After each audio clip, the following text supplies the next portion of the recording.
In June of 1967, the Middle East exploded into one of the most dramatic and decisive wars in modern history.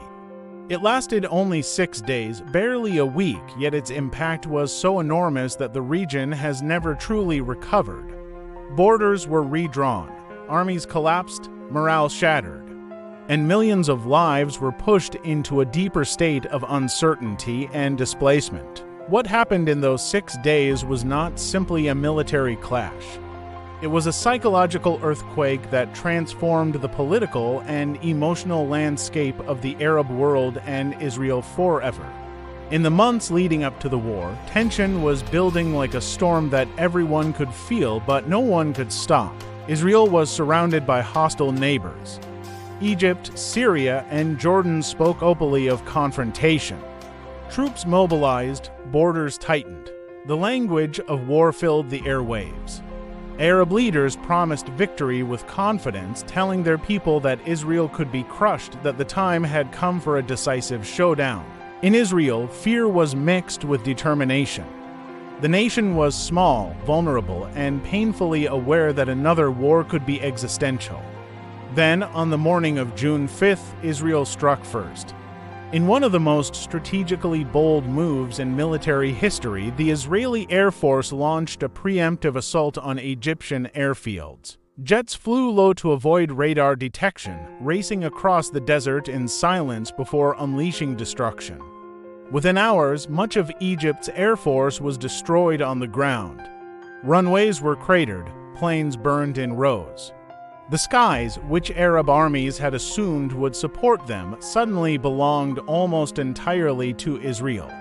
It was an opening blow so devastating that it changed everything instantly. With their superiority secured, Israeli forces could move rapidly, striking enemy positions with speed and precision. The war, which many expected to be long and bloody, became instead a sudden collapse for Arab forces that were not prepared for such a shock. On the ground, confusion spread like wildfire.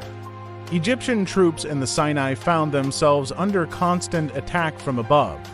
Retreats became chaotic, communications broke down. Soldiers who had been told they were marching toward victory suddenly realized they were trapped inside a nightmare. In many cases, they did not even understand what was happening. Orders contradicted each other, units moved without coordination.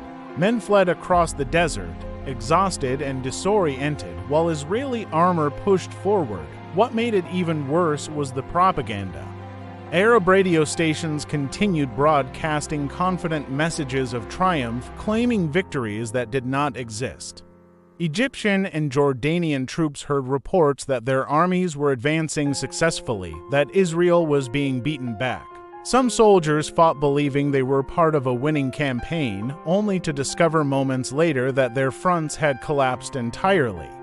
The gap between reality and what leaders were saying created a sense of betrayal that cut deeper than defeat itself. Jordan soon entered the war, and fighting erupted around Jerusalem. For Israelis, Jerusalem was more than a city. It was history, faith, identity.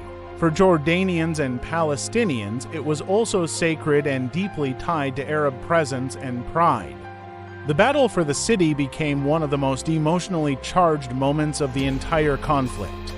Within days, Israeli forces captured East Jerusalem, including the Old City.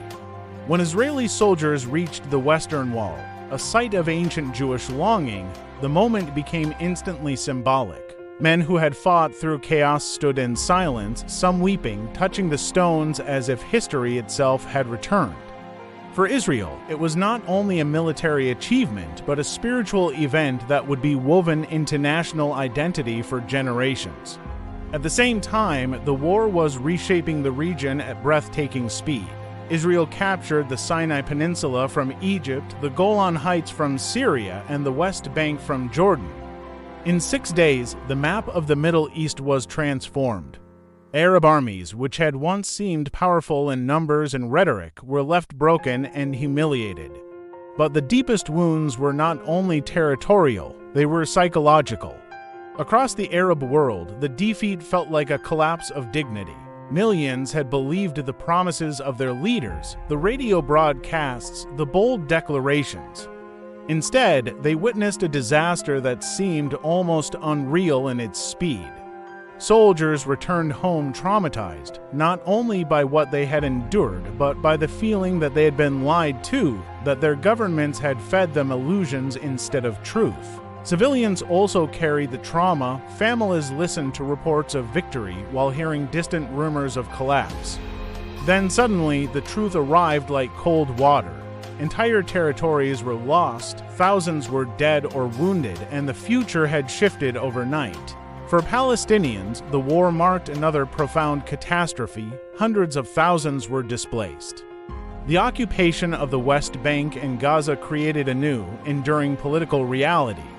For many Arabs, it felt like an existential loss, not just of land, but of hope.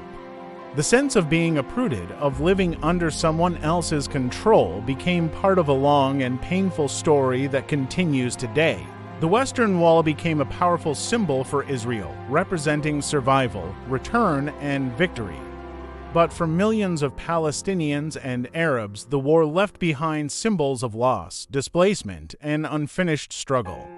The same events that were celebrated by one side were mourned by the other, creating a conflict of memory as much as a conflict of politics. The Six-Day War was short, but its consequences have lasted for decades.